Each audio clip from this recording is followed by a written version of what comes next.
New coach mistake number 34. Most rookie, amateur, unsuccessful coaches have what I call weak faith muscles.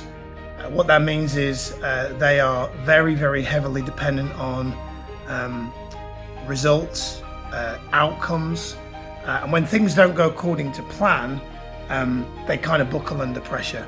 You know, the average coach stays in the industry, sadly, for around 18 months.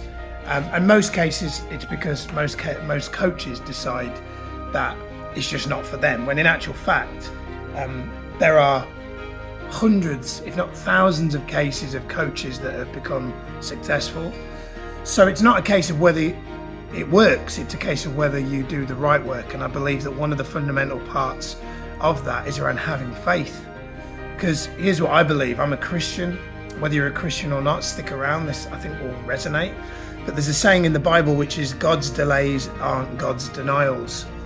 And I think what a lack of faith translates to into coaching is a lack of trust, and in the real world, a lack of patience.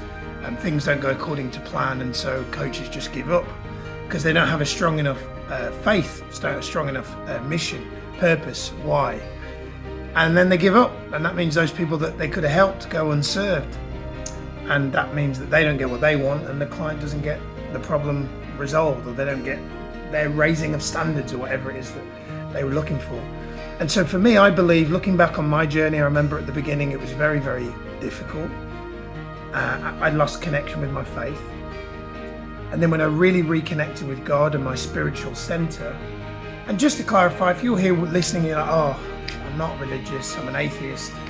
I'm not talking about you all of a sudden reading the Bible every day, although I recommend some form of spiritual grounding. For you, that might be yoga or a spiritual text or something that you just have a conversation out loud, asking for guidance from the universe, whatever that is for you.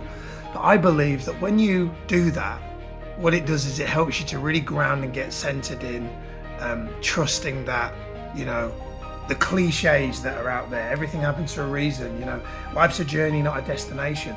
These things are cliched, but kind of, I think cliches were created for a reason. It's that they are grounded in some truth.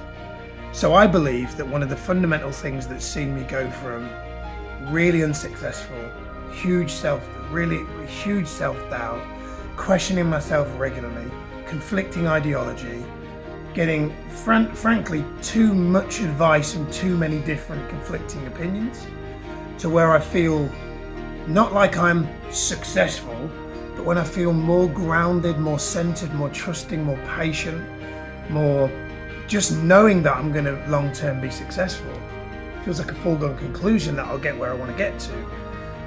It comes down to my trust and faith in God and me asking for guidance and wisdom just to tell me, you know, is everything all right? Am I on the right path? And if I'm not, please tell me and redirect me accordingly.